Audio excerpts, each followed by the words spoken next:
Assalamualaikum warahmatullahi wabarakatuh. Perkenalkan, nama saya Dimas Rainaldi dari kelas PGSD reguler 3B. Langsung saja kita masuk pada pembahasan yang pertama, yaitu pendekatan sinoptik.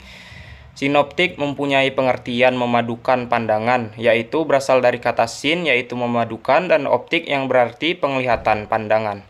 Jadi pengertian sinoptik adalah memadukan pandangan secara keseluruhan, membentuk suatu sistem pemikiran tertentu secara utuh, sehingga proses berpikir filsafat juga bisa dengan model sintetik, yaitu memadukan keseluruhan pendirian menjadi suatu sistem pemikiran yang utuh.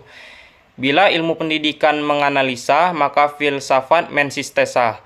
Alat yang menyatukan dalam proses berpikir sintesis itu ialah pendirian filsafat, yaitu apabila filsafat itu menjawab masalah-masalah filsafat seperti apakah manusia itu, apakah hidup itu, apakah materi itu, apakah sebenarnya kenyataan itu, dan sebagainya.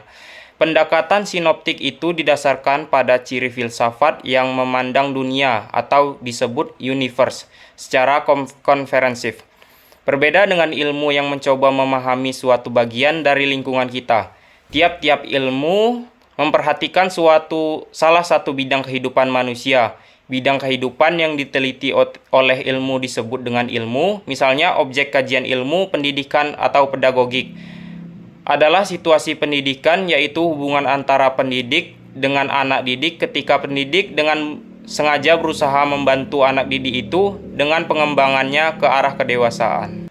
Baiklah, di sini saya akan memberikan contoh dari pendekatan sinoptik, yaitu seperti guru menggunakan metode diskusi kelompok untuk menghubungkan perspektif siswa tentang topik tertentu. Selanjutnya ada pendekatan normatif. Pendidikan normatif artinya nilai atau aturan dan ketentuan yang berlaku dan dijunjung tinggi dalam kehidupan manusia. Pendekatan normatif biasanya mengukur tentang ketimpangan dari sudut pandang dampaknya terhadap kesejahteraan sosial. Indikator yang dapat digunakan bersifat normatif seperti etika, tingkat kepuasan, kesejahteraan, dan lain sebagainya. Dengan kata lain, pendekatan normatif dapat menetapkan apakah ketimpangan baik atau buruk bagi individu, seberapa banyak kerugian masyarakat yang ditimbulkan oleh ketimpangan pendapatan antara individu. Pendekatan normatif itu ialah pendekatan masalah pendidikan dari sudut apa yang seharusnya terjadi. Dengan demikian, filsafat pendidikan menunjukkan jalan yang terbaik bagi pemecahan masalah pendidikan. Karena filsafat pendidikan mempelajari apa yang seharusnya terjadi.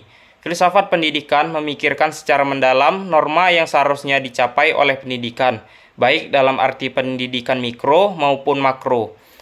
Norma itu antara lain berupa tujuan pendidikan atau falsafah pendidikan. Ilmu pendidikan melakukan prediksi atau yang dimaksud juga ramalan berdasarkan fakta pendidikan yang dikumpulkan dengan menggunakan metode penelitian historis dokumen serta pengolahan data secara statistik. Adapun contoh dari pendekatan normatif yaitu seperti guru merancang kurikulum yang sesuai dengan nilai-nilai lokal dan nasional seperti Pancasila. Baiklah, langsung saja kita masuk dalam pembahasan yang terakhir, yaitu pendekatan kritis radikal. Perbedaan pendekatan ilmiah dan filsafah bukan hanya pada objek kajiannya, tetapi juga pada asumsi yang digunakan.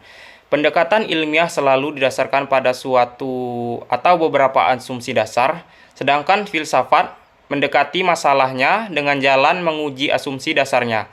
Pengujian asumsi dasar inilah yang disebut kritis radikal. Baik ilmu maupun filsafat memikirkan persoalannya secara kritis, tetapi hanya filsafat yang memikirkan persoalannya secara radikal. Sebagai ilustrasi, dapat dideskripsikan sebagai berikut. Ilmu alam menemukan teori gravitasi. Teori ini mengatakan bahwa setiap benda yang dijatuhkan dari atas akan jatuh ke bawah karena adanya gaya tarik bumi. Baiklah, mungkin cukup sekian penyampaian materi yang dapat saya sampaikan. Lebih dan kurang saya mohon maaf. Saya akhiri dengan billahi fisabilil haq fastabiqul khairat. Wassalamualaikum warahmatullahi wabarakatuh.